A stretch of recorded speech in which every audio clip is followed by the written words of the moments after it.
Ayan, tapos na ang unang Sona State of the Nation Address ng President Bongbong Marcos. Iba palang ibig sabihin ng BBM ngayon na Build Better and More. Wala na yung BBB, build ni Tatay Digong. Build Better and More. Meron na palang ibig sabihin na bago yan. Kamusta naman kayo dyan, guys? Did you watch mga ka-Meta, mga ka-Marites, yan. Napanood niyo ba? Mga ka-YouTubers, subscribe kayo dyan. Napanood niyo ba yung ating Pangulo na nag-deliver ng kanyang unang State of the Nation Address? Ayan. Tapos na, syempre, na-breakdown natin yan kanina sa mga iba't ibang TV channels, sa CNN, sa TV5, umaga pa lang 7 a.m. Doon tayo kay Ted Filon. Kamusta naman kayo dyan, guys? Did you enjoy or did you not enjoy itong first State of the Nation address? Si Robin Hood nandun, si Bato nandun. Ayan, complete na tayo eh. The house, in the house. Yun eh, talagang yan. Tingnan yung mga ilang pages yung notes natin, no? Talagang ito ha. Nakita nyo ba guys? Actually, ito, lahat yan, back to back pa yan ha, 10 pages. Ayan, abbreviated pa yan. Dami natin notes kanina. Parang doon sa first part, parang joke na yan ha. Second part, uy, parang balisakan yan ha. Uy, biglang Susan Ople yan ha. Uy, si Sara Duterte yan ha. Uy, biglang, Enrique Manalo. Interesting na, pag makikita mo talaga guys, parang yung speech, may input from all different cabinet members at sobrang detalyado. And what's the most interesting thing, and I'll talk about the second most, pinaka-most interesting, is how predictable it was in a sense that 'di ba sabi natin it's the economy stupid yung term na ginamit ni nung advisor ni Bill Clinton noong 1990s na it's all that economics will be a key issue. Tignan mo guys yung opening, ito may notes na tayo, opening 10 minutes pa lang purong data economics tapos papunta sa next level inflation naman from macroeconomic stability, and then you go to the third page.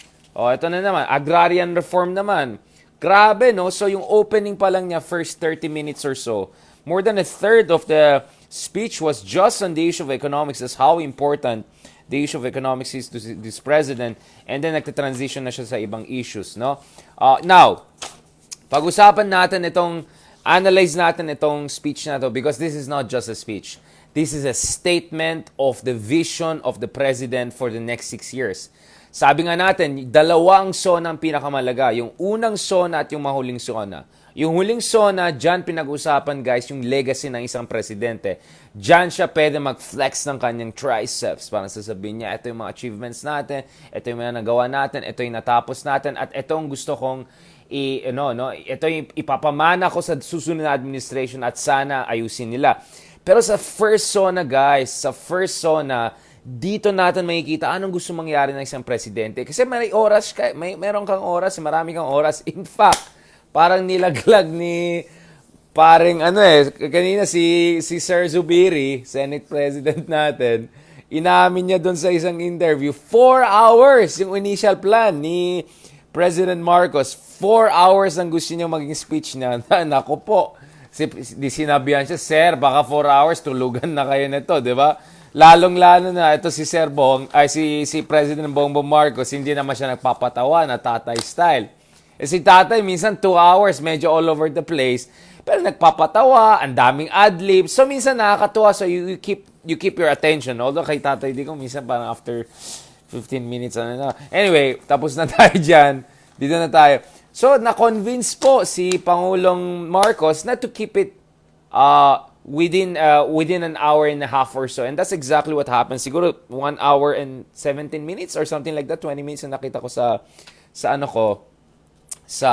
watch ko kanina. I was just keeping track. So he kept it very disciplined. Sabi nga natin, he's very traditionalist, he's very statesman-like. At exactly katulad ng sinabi natin kaninang umaga, you will see more Filipino.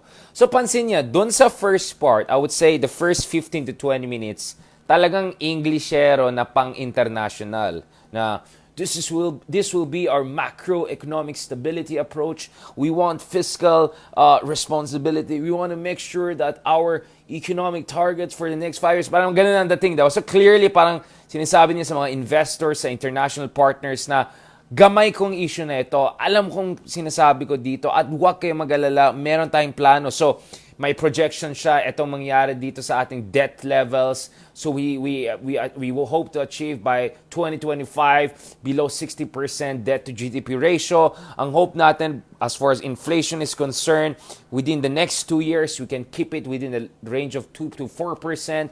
By next year it will go within the range of 4.5. Within the coming months it will be within the range of 4.5 to 5.5%. See, na-memorize ko na kasi very detailed and straight to the point. Parang si Jokdo na nagsasalita, no? So you can sense na itong speech niya, itong notes pa lang to ha, itong speech niya, dumaan ito sa extensive consultation and research. So he's not only traditionalist and statesman-like, he did this assignment. President Marcos did this assignment. Hindi sabog yung speech, hindi bara-bara lang, hindi bola-bola lang, talagang pinag-aralan. So makikita mo talaga dun sa mga opening, ito grabe detalye dun sa issue ng andito lahat eh. 'Di ba? Dito, very detailed.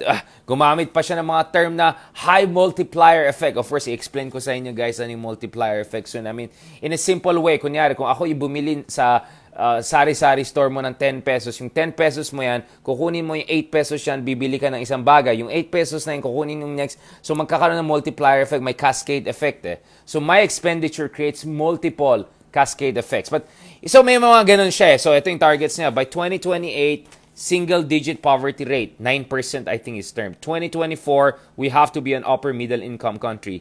2028, below 60% in debt to GDP ratio natin. Dito sa lahat ng notes ko. So, you can see, I am diligent.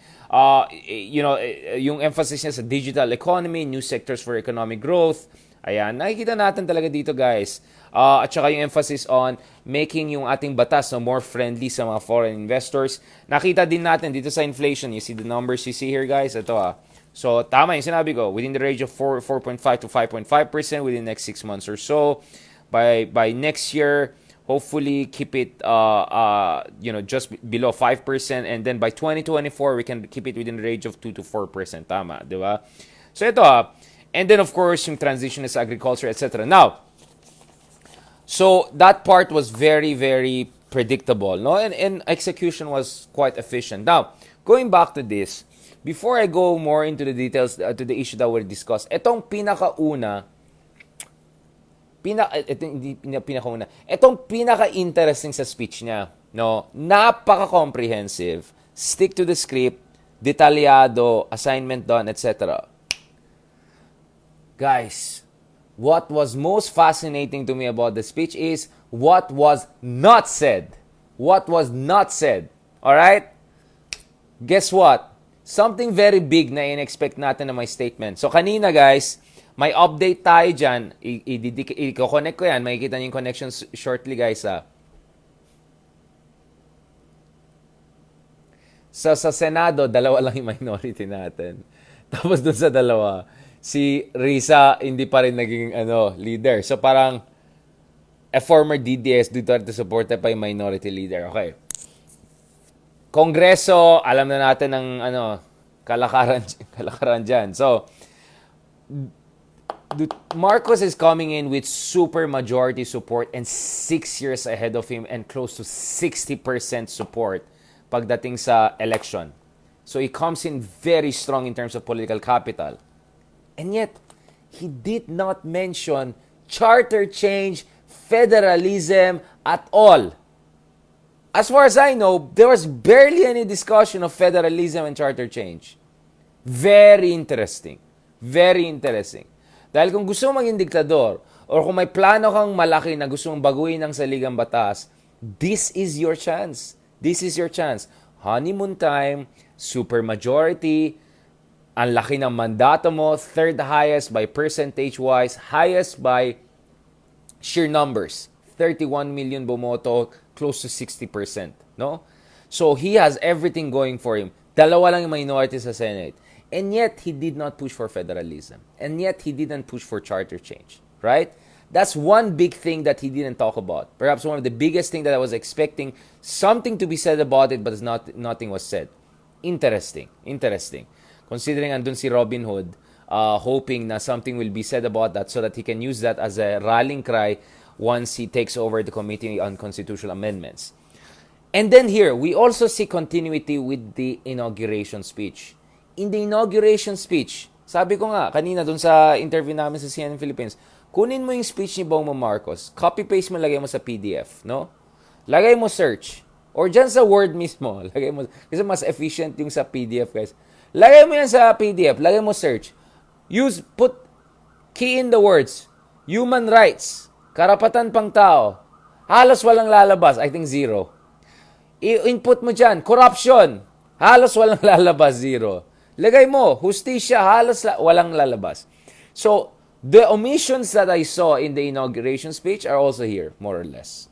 Barely any discussion of corruption. Barely any issue of accountability, transparency. Barely any issue, if at all, of human rights or even democracy. No discussion of disinformation, trolls, things like that. Walang discussion whatsoever. No? Very interesting. Walang discussion of Presidential Commission on Good Governance. Alright? Maraming mga bagay hindi na pag-usapan. Pero para sa akin, guys, yung charter change, interesting talaga yan eh. Kasi kung talagang may balak si Bongbong Marcos to push for charter change, this is his best chance. Fresh pa siya, honeymoon pa, yung minority mo, 2 lang sa Senate.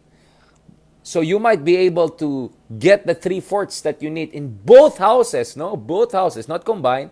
Both houses separately to go for charter change. And yet, wala. As in, guys, please, was there any mention at federalism at all? I didn't catch any. Tingnan mo, I have 10 pages of notes, guys. Parang barely. If at all there was any discussion, I don't think in any way it showed the president was interested in it. Very interesting. So what was omitted, what was not there, is as interesting as what was there. And what was not there, it was so high stakes. Because ang pinag-usapan dito, guys, is charter change, cha-cha. Hindi yung cha-cha ganun, talagang palitan yung saligang batas. So kung gusto niya maging diktador o gusto niya talagang baguhin yung saligang batas para wala ng term limit, blah, blah, blah, maggawin parliamentary, gawin federal, gawin kung ano yung gusto ni Robin Hood, whatever. Robin Hood, eto na yung chance niya, but yet he didn't push for it. He didn't push for it. At dito mo makikita na kung may difference eh. Because sa mga Dutertes, federalismo malaking bagay yan. Kanina sinabi ni Robin Hood dun sa interview niya with Pia Ontiveros na para sa kanya isang malaking dahilan na siyang naging number 1 sa Senate race is because of yung kanyang adhikain for federalism. But it looks like non-issue yan kay Marcos. Or for Marcos, this is not a priority issue. Ang priority ngayon is economic recovery. At he gave very detailed, tingnan mo yung mga detalye talaga, grabe, all the numbers coming out. So I was taking notes, no? Now, that was an interesting part. What was not said? Barely discussion on human rights, democracy, disinformation, corruption, justice, PCGG, etc. But most important of all, in a way, no, sorry, I'm not saying it's more important, but I'm saying like, base dun sa expectation mo, layout of the land, the political landscape, and you would have expected, ito na nga, minority mo, 2 na lang sa Senado, yung Kongreso mo, hawak ng di ba? I mean, ito na, this is your chance. Boom, walang discussion. Very interesting. Very, very interesting. Which is exactly what I've been predicting, right? Tignan niyo mga sinusulat ko parate. Sinasabi natin parate. Hindi siya as gung-ho on charter change as the Dutertes, right? Because Marcos believes in a more strong state, centralized state, than a much more diffuse one, right? At ang focus niya ngayon talaga is economic recovery, ayaw niya manggulo. He also avoided other controversial issues, sabi ko nga, human rights, democracy, corruption, etc. Interesting. Very interesting. Very, very interesting. Because Pangulong Duterte also had supermajority, but that was midway. And Pangulong Duterte didn't, let's be honest, si tatay, hindi siya ganun kadisiplinado, si Bongbong Marcos, well, you can say whatever you want to say, but my point is, kumpara naman kay tatay, mas disiplinado siya, mas bata, mas may energy, yung team niya, mahusay, focus, etc. Kita mo naman sa speech eh. Very comprehensive, very statesman-like, yung delivery, very traditionalist, malinis, walang sabit, walang adlib, walang gulo, walang bulol, di ba? Dire-diretso, may konting pero dire-diretso however, di ba? So, just like his inauguration speech, nakikita natin guys, parang yung omission is as important as what was said. And dun sa inauguration speech, again copy-paste nyo yung sa inauguration speech, lagay nyo sa PDF file, type nyo, corruption, human rights, democracy, disinformation, charter change, federalism, type nyo. Halos wala kayong makita. Halos wala. Right? Now, let me go to the other part. The other part of the speech that got me said, wow, what's that? Diba? Now, huwag natin kalimutan, yung ating Pangulo ngayon ay Agriculture Secretary din. Interesting.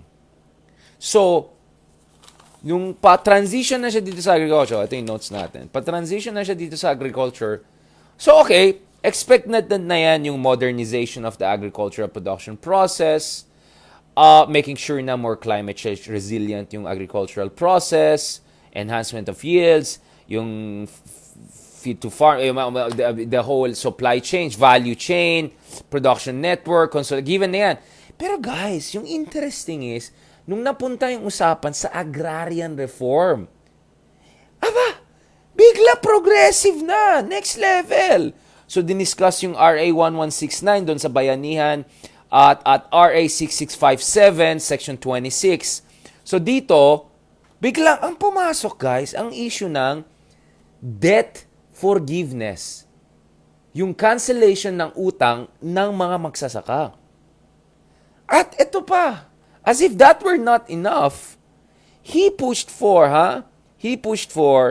potential redistribution of 50,000 more hektarya to of land na nasa control jurisdiction ng government ngayon, pero pwede ma-redistribute yan sa pamilya ng mga veterano, kapulisan, mga magsasaka, yung mga landless people na may expertise dito sa agrikultura.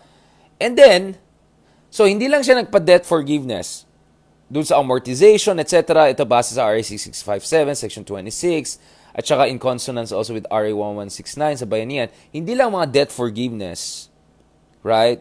Dun sa mga magsasaka. But also even giving more land for potential distribution dun sa mga tao na may pangangailangan. Very interesting. Very interesting. Very, very interesting. And in fact, I think he put a number on that, 58 billion pesos or something like that. So parang point na is, malaking social justice ang pwedeng gawin dito. Malaking tulong ang pwedeng mangyari dito sa ating mga magsasaka. At yung gastos, kayang-kaya natin yan. So that's roughly $1 billion, guys. So for $1 billion, ano yun, di ba? Sa mga mayaman, wala yun. Kayang-kaya nila yun, di ba? For $1 billion, you can make a huge difference in the lives of 65,000 people, mostly farmers. Itong nakita ko numbers. No? At ang pinag-usapan dito, of course, so, ibang klase yan, guys, itong debt forgiveness. Now, I don't want to say more numbers and all, baka kasing mali yung notes ko. Ayaw ko magkamali. But we were discussing, the fate of up to 1.1 million hectares. We're talking about the fate of 50,000 additional hectares. We're talking about the fate of 65,000 farmers and people and potential beneficiaries. We're talking about hundreds of millions, if not billions, of potential debt forgiveness. That's interesting. That's very, very interesting. I mean, in a way, that's the Marcos thing, diba? How should you put it? Radicalism from the top or from the center or something like that. I mean, on the surface at least, now, ibang usapan, gaano kung maging effective ang implementation nito, kung palpak ba ito, but my point is, just on the first value pa lang, this is a potentially radical progressive move. Diba? Kung ako ay magsasaka at nanonood ako nito, matutuwa talaga ako na finally may presidente willing to take on the landed elite, willing to take on the land grabbers, willing to take on dun some of the sa financial sector na vinavampira itong mga magsasaka natin. So if this is really going to be the policy, I'm 100% with the president on this issue. This is very, very interesting. Because, he could have just stopped with the other things he said. Yung mga infrastructure development, finance, irrigation, fertilizer, subsidies, etc. And then okay na yan. He could have stopped there, di ba? Without pushing. But he pushed it. He pushed it further, talked about amortization, moratorium on on yung amortization payment, yung loan forgiveness, RA 6657, Section 26. That's interesting, guys. That one I quite found interesting. No. At the same time, if titignan nyo dito sa speech niya, may mga parts din dito na interesting. Andiyan pala yung ating pinsan, si Dr. Patricia Abril. Kamusta naman kayo dyan? So kung titignan nyo sa notes, there were also many parts which were interesting. May mga quotable quotes tayo. Parang may parts dyan na sinabi niya na, is it 665,000? Hindi, million hectares ang potentially covered. Pero parang 65,000, not in the 60s. Alright, as I said, I'll double check that. But still, we're talking about a lot of number of people who can benefit from that. And potentially the gastos of around $1 billion, which is kayang-kaya ng gobyerno natin yan. Ang mababangga mo dyan is some of the land grabbers and landed elite and all. And some of the, alam mo naman, mga 5-6 style people, I'm sorry, okay, let me use another term, predatory financiers, no, who are taking advantage of our farmers, etc. If he does that, I'm full support for that. Interesting. Now, there are a number of quotable quotes. Things like, for instance, the preservation of nature is the preservation of life. So, I think essentially was calling for responsible mining. Yung parte na hindi na tayo magpa-lockdown kasi kailangan natin i-balance yung ekonomiya natin at saka public health. Yung mga parte na sinabi niya, kung kayo ay OFW at nasa abroad kayo, dapat makahanap kayo ng tahanan sa gobyerno. Kami ang tahanan niyo, yung embahada natin, yung consulate natin, dyan sa Jeddah, dyan sa Riyadh, dyan sa Abu Dhabi, dyan sa Oman, wherever it is, yan ang magiging tahanan niyo. Interesting din, nakita natin mga FW, nandun naka-zoom, di ba? Alam ko, wala kay Pangulong Duterte din yan eh. But of course, he recognized yung contribution ni Pangulong Duterte in terms of creating an OFW department and he pushed for that. Now, obviously, of course, medyo nakakapos ako, parang, ito pang interesting sa OFWs, for instance. On OFWs, for instance, let me go. And then, speaking of quotable quotes, sabi din niya, full speed ahead pagdating sa infrastructure development, no? So, yung word na BBM, naging build better and more, right? So, yung BBB ni Pangulong Duterte, naging BBM, build better and more, full speed ahead. So, yun, nasa notes natin yan. See guys, I take my job seriously. I take notes, I analyze and all. Hindi tayo mga vlogger style na patapon na style na lang, nagpapapogi or nagtsachaka lang. Hindi tayo. We're taking these guys very seriously. And he had 18 points of legislative priorities na finorward sa government, no? Ito yung preservation of the environment is the preservation of life, something like that. There were some of those full speed ahead sa infrastructure development. I like that. I like some of these things. And then dito, so speaking of OFWs, one of the interesting part dito sa OFWs is that parang hindi lang kailangan proteksyonan yung mga ating mga kababayan sa abroad laban sa abuso, laban sa sa unfair labor conditions and practices, etc. Ang sinabi din niya, gagawa tayo ng yung ORCC ba yan, yung parang yung rapid response, no, rapid repatriation command center, no, one repatriation command center. So kung may mga situation tayo na medyo malala, kailangan i-repatriate yung ating kababayan, dapat meron tayong consolidated bureaucracy dito.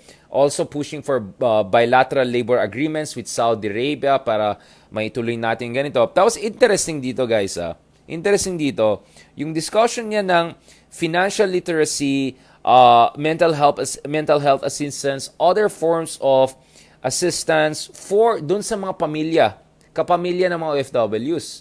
So hindi lang tayo mag-alaga or hindi lang natin alagaan at saka protektahan yung ating mga kababayan na OFWs abroad, not only our dollar earning kababayan, but also yung mga pamilya nila dito.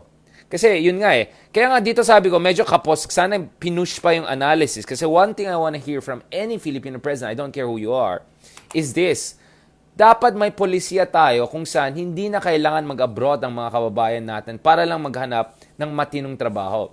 Everyone is free to go abroad if the pasture is greener.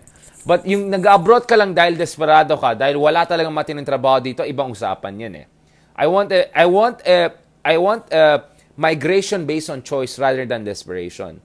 So sana naman, sa susunod na Sona, discussion, whatever, hindi natin in-institutionalize ang sitwasyon kung saan umaabroad yung tao dahil desperado sila. we are okay with people going abroad if it's a matter of choice. Let's say, maganda naman ang buhay mo dito, pero lalong mas maganda abroad. Okay lang yan. Pero yung magaling ka naman, andito yung pamilya mo, gusto mo magtrabaho dito, pero wala namang mating trabaho, wala kang choice mag-abroad, kaibang usapan yan. So, sana meron din ng long-term plan na hindi na kailangan mag-abroad pa yung ating mga kababayan. Especially doon sa mga bansa na problematic, na walang human rights, walang democracy, maraming abuso nangyari. Lalong-lalo na doon sa mga trabaho na 3D, di ba? Dangerous, you know the whole drill, right? So, yun lang yung sinasabi ko. Kasi ako nagtrabaho ako sa gobyerno dati, di ba? Alam ko yung sitwasyon sa OFWs and all. A lot of people become OFWs, not necessarily because it's their first choice. It's because walang matinong trabaho sa Pilipinas that befits their skills, their dignity, what they truly deserve. So, kung ikaw ay matinong presidente, you push for a situation whereby hindi na kailangan mag-abroad. So, in fairness naman, maganda yung sinabi in terms of supporting the family, one repatriation command center, inimbita yung ating mga kababayan ng OFWs to tune in over Zoom sa Sona. So, marami natuwa. That's great. Pero dapat may long-term plan tayo na hindi na kailangan mag-OFW ng kababayan natin. Unless, of course, it's a question of, I have a green pasture, I have even a greener pasture option. That's okay. Walang problema yan. But as I said, we don't want a situation whereby out of desperation yung mga lumalabas sa bayan. Kasi, amin natin guys, iba pa rin, masarap talaga ang Pilipinas. Amin natin. Ako nga parati ako nag-abroad and all of that. Pero iba pa rin sarap ng Pilipinas. Parang iba nang ibig sabihin yan. Okay, never mind. Mas masarap magmahal ang Pilipino. Ayan na naman tayo. Delikado tayo dyan. Okay. Now, let's just quickly go through dun sa mga priority legislation. So, 18 yata, no? 18, di ba? Hindi 20. I was expecting 29, then he cut it na. So, mukhang covered na. So, marami guys. Marami dito na nakikita natin sa mga batas na ini-endorse ni Pangulong Marcos. Now, one of the things I note,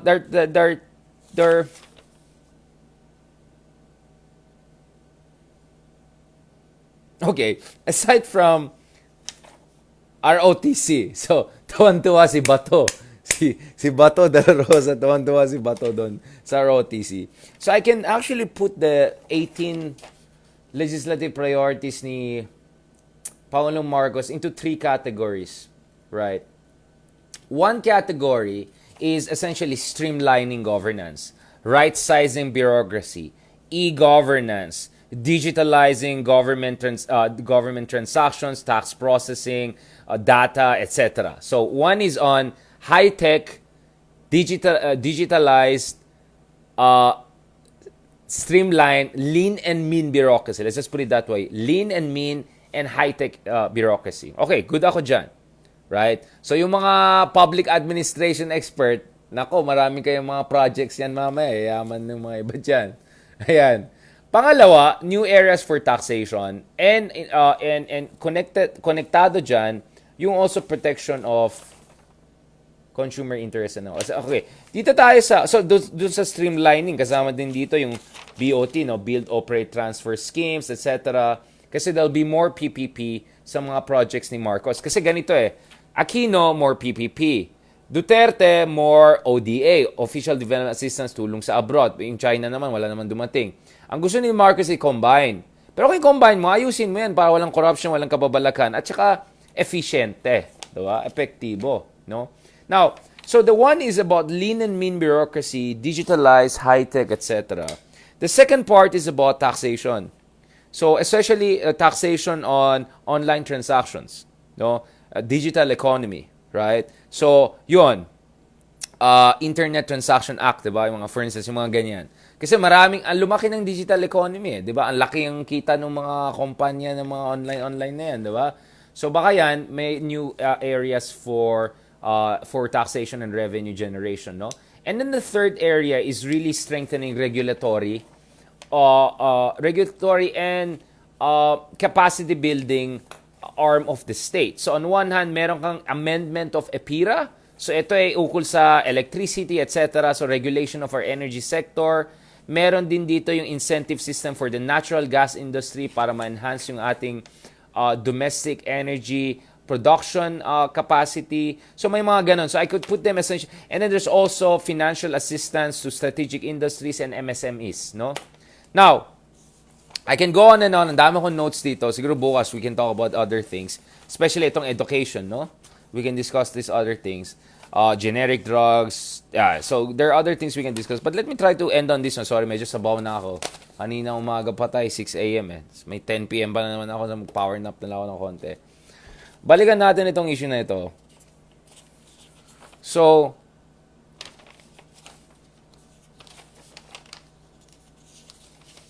ang basa ko talaga dito kay Pangulong Marcos is, he likes a streamlined, strong, lean and mean bureaucracy, high-tech, digitalized. Pangalawa, he wants more aggressive help and assistance dun sa marginalized sectors, whether it's small enterprises or it's yung mga ating mga magsasaka, etc. And pangatlo, he's very strong on economic recovery, etc. The economic recovery, no? But marami rin mga omissions. As I said, we don't have any much idea about federalism, charter change, human rights, drug war, etc. So I'll also follow up. Kasi may second Sona pa daw siya eh. His second Sona will be with sectors eh, with specific sectors. So I'm sure, dun sa mga second Sona niya, you'll see more details pa dun sa specific issues na sinasabi natin. And perhaps from there, we can peel away some more substantive intervention. Now, to be fair naman, isang oras ka lang dyan or 1.5 hours, there's just so much you can say. Di ba? There's just so much you can say. So, in fairness naman, I think he used his 1.5 hours so quite efficiently by omitting or navigating through some difficult issue and focusing on the more constructive and unifying issues. So, yung unity na yan, in fairness, in-operationalize na dito. In fact, I found it also interesting that hindi niya masyadong minention din itong issue ng BNPP. He really focused on what are real renewable energy. Solar, wind, no? Geothermal. So he barely said BNPP. He kind of touched on nuclear, but he didn't go too much into it, which was interesting because controversial yun. Medyo, first of all, some people question whether it's even renewable to begin with.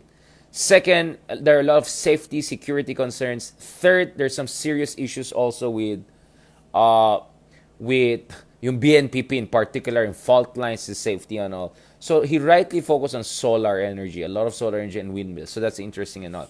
So siguro bukas guys, sorry medyo sabaw na ako. We can discuss more on education at health. Wala pa tayong DOH secretary. Wala siyang explanation dyan masyado. Tapos sa education, he just skirted around the issue of history at critical thinking. Ang emphasis niya STEM, science, technology, engineering, and mathematics. So there are a number of issues that pwede natin balikan. He almost went to say na papunta na tayo sa endemic phase, but he didn't say it. So, I mean, I think it's premature to say it, but he was kind of saying we have to get used to that. So maybe we can discuss that more tomorrow, plus other issues, no? So I'll keep it there, guys. Medyo sabaw na ako. Haba ng discussion natin, no? So, for me lang talaga, one of the most interesting thing is the things he didn't discuss, including yung issue ng Chacha and federalism, which for me is a big thing. Ang laki na implication na yan. Because if he were really an abusive person, super abusive person, he wanted to be a dictator and all, this is his chance. He can do it smoothly, almost, di ba? But at the same time, you can also say, calculating naman sila, why should you pick fights and all? Focus on what matters, right? So let's see. Alright? So I'm trying to be neutral here kasi I have to say other things. Otherwise, ang lalabas dito is parang I'm saying, ay, napakagaling, di ba? At the same time, wag na naman tayo magnega. May maayos naman sinabi eh. And tuwan-tuwa nga ako dun sa sinabi niya sa mga agrarian reform at saka mga magsasaka eh. Maganda yung sinabi. Anong kuda natin yan. Maganda naman sinabi eh. Maganda yung sinabi ni Mama. Tapos yung iba naman sa lean and mean, etc. ng bureaucracy, I kind of agree with it. Again, depending on how you do it, the devil is in the details. But I'm kind of okay with the general idea, with the general thrust. No? West Philippine Sea pa. Bukas na yan. Napagod na ako. Yun pa, yung favorite ko pa yung West Philippine Sea, maayos yung sinabi. Maayos ang sinabi. Won't sacrifice an inch. Maayos na, nag-standing ovation tuloy ang tao. Sorry na tatay. Tatay left the chat room. Wala siyang mga I love China, China is this, China is that. Wala siyang pagmumura sa US, allies natin. Ganyan dapat, hindi yung Ayan tayo eh. Sabi niya, bias ako. Kung may tamang sinabi, okay naman ako. Kung palpak, di sabihin ko. Sabi niya, bias. Walang yan. Alright. Thank you very much, guys. Maraming salamat. O, nakadalawa na tayo meta today. Back to back tayo. Naku, talagang tingnan nyo. Medyo nag-ano na ako. See? Medyo nagba-blush na ako.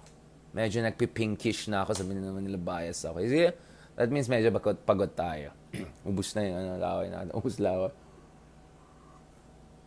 Yan. So, yung ROTC, balikan natin. Tuwan-tuwa nga si... Buti nga, matanda na tayo. Di na tayo mag-ROTC. Kawawa yung mga bata. Yan, tatay left the chat room. Ayan.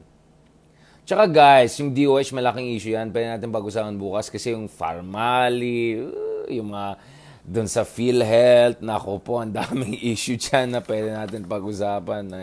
So bukas na lang, part 2 na lang natin yan. Ang daming pinag-usapan. Tingnan mo, 10 pages yung notes ko dito. Ayoko naman isabay lahat. Yung iba naman, nakaabutan nyo naman yung analysis natin with si Pinky or with sila, kaibigan natin sa TV5, si Ed Lingao, etc. Nakita naman sasabihin ko So, DOH, no? Educ at saka West Philippines, yun yung kulang. Hindi pa natin na-discuss masyado. Lagay natin yan for bukas. God willing. DOH, Educ, West Philippines. Yan. Medyo hindi pa natin. Also infra, no? PPP. Okay. Alright. Ang dami kasing pwede sabihin, guys. Ang dami pwede sabihin. Pero ito yun, nagba-blush na ako. That means I'm tired. Medyo umiinit na yung katawan natin. I mean, fuego naman tayo, but this is like a tired fuego. This is not a fresh fuego. Alright? Maraming salamat. Thank you very much. Very kind of you. Let me just greet lang ating mga kababayan, ating mga OFW na kababayan sa gitnang silangan, sa Europe, friends natin dyan sa Vancouver, Canada, Australia, New Zealand, Hong Kong, Malaysia, Indonesia, Singapore, Thailand, Russia, Turkey, Saudi Arabia, UAE, Oman, Bahrain, Qatar. Yan ang gusto nyo yan. Alam ko yung mga ganyan sa mga QC, Pasig, Pasay, Palawan, Davao, Zamboanga, Isabela, Cebu, Iloilo, ayan. Bicol, ayan. Naga, yun. Ayan. Mga gagan. Dapat may bill tayo for, vloggers. Vloggers. Priority bill for vlogger. Ayan, nag-blush na ako. Mainit na yung katawan ko. Sa pagod lang yan. Alright. Nag-overheat na ako. It's so hot. Is it me or is it hot? Yung mga ganun ng pasimple. Excuse me, it's so hot. Is it me or is it hot? Ayan tayo. It's both. It's both. Ayan tayo. Yung mga pick-up line na gano'n. Miss, is it me or is it hot? I think it's both. Ayan. Ayan tayo. Aircon, mahal yata ang aircon. Yan, lalabas ng Ilocano. Miss, is it me or is it hot? I think it's both. Yan! Wala na! Deret. Yung mga pick-up line natin. Marami pa akong ibang version pero off the record na yan. Mahirap na. Baka ma-splice video tayo. Walang iya. Nakabarong pa tayo ng mukhang respetong tao tapos mga pick-up line ang sinasplice. Salamat kay Oliver Ipo. Salamat dyan kay Rosoy for joining us. Yun. Pinanood daw tayo kanina. Salamat kay Jane Serrano. Thank you kay Glenn Gupio. Thank you naman dyan kay Judith Thomas for joining us. Yan, si Jero Obida Songa. Yung natin si Obienda ba? Yung natin, yung jumper. Diba, bronze level na siya ngayon. Galing new Asian record. Wow, believe. Gigi Santos, thank you very much for joining us. Ayan, sabi ni Bebek De Castro, bagay daw ang barong Tagalog. Ang dapat bagay sa akin, guys, maong Tagalog. Yung parang style ni Tatay Digong, yung may jeans sa baba, tapos may barong. Maong Tagalog. Ayan tayo. Miss, is it me or is it hot? Ayan tayo. Ayan, bumait na tayo. Ayan tayo. Wala na nag-blush na ako.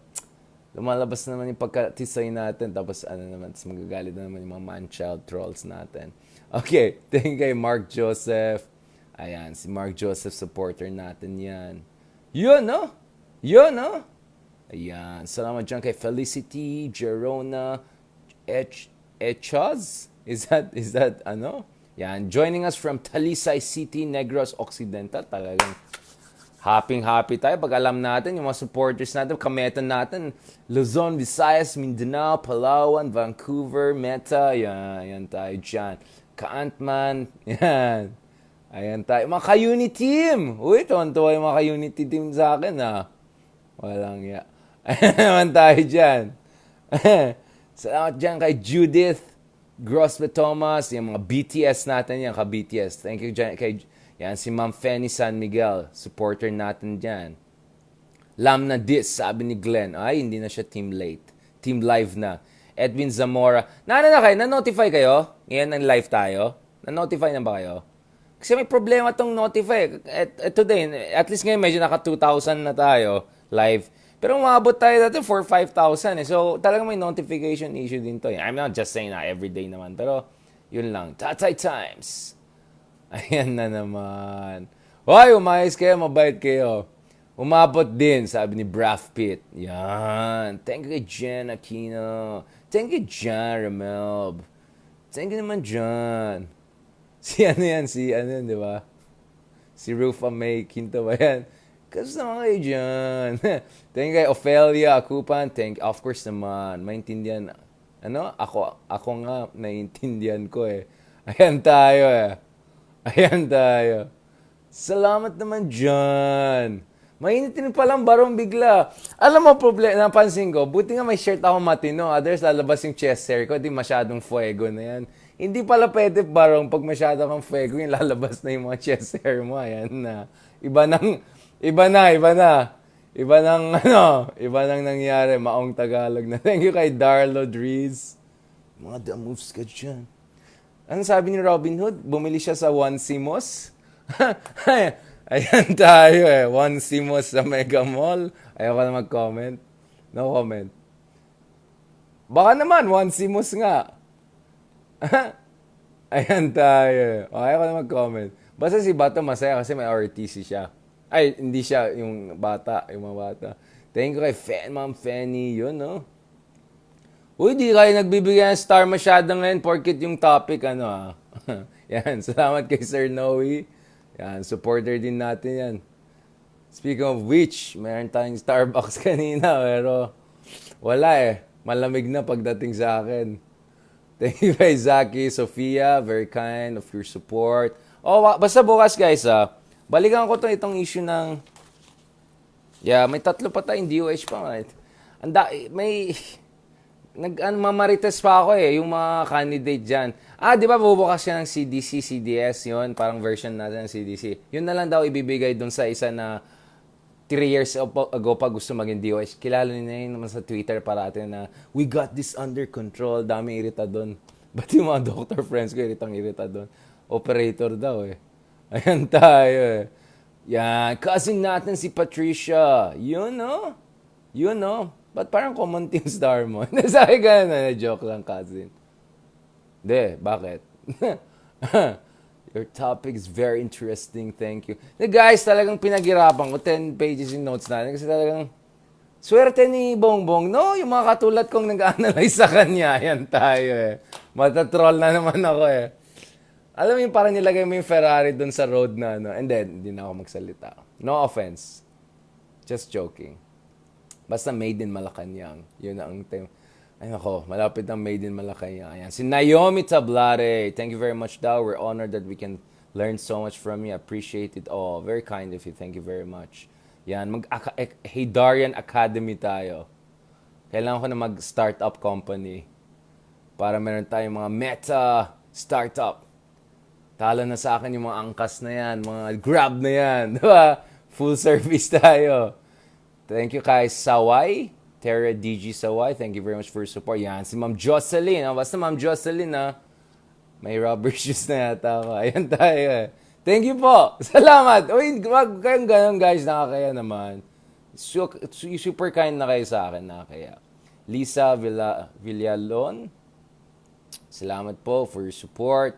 Ayan. Talagang the best yan si Ma'am. Si Joy G. Robles. Ayan, si Flory Enriquez Antonio. Yan, no? Mic drop! Mic drop! Boom! Boom! Mic drop! Boom! Ay, hindi. Mahal yung ballpen. Huwag na. Masira. Ayan tayo eh. June Daita. Apay, kasamat nga Ilocano, June Daita. Ayan. Yan. Keith Lorenzo, salamat po. Thank you so much for your support. Thank kay Ella Gasper. Yun, no? Talagang Mel Rowell Cabangon. Yes. Correct. Yan. Mabait yan si Sir. Oh. Naka-spread the love. Ganun tayo. Day Royal. Role.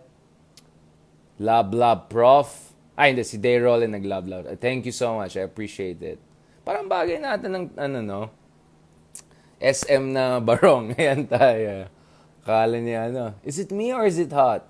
I think both. Yeah. Genevieve Sundo. Ayan tayo. Mga pick-up lines na yan. Wala na, matanda na tayo. Jonah Nable. Pero feeling ko gagana yung mga ganon pick-up line kahit anong age ka. Ano yan Age neutral. Ang tawag dyan, age neutral or age appropriate. Okay, Juvie Valencia. Ayan. Samahan niyo tayo. Pag mga ganyan comment ko, tawa kayong tawa. Ray Waban, salamat. Yan. And Naps and Yaps. Judith Kashtupa. Lozano Je. Joanna Garcia Alera.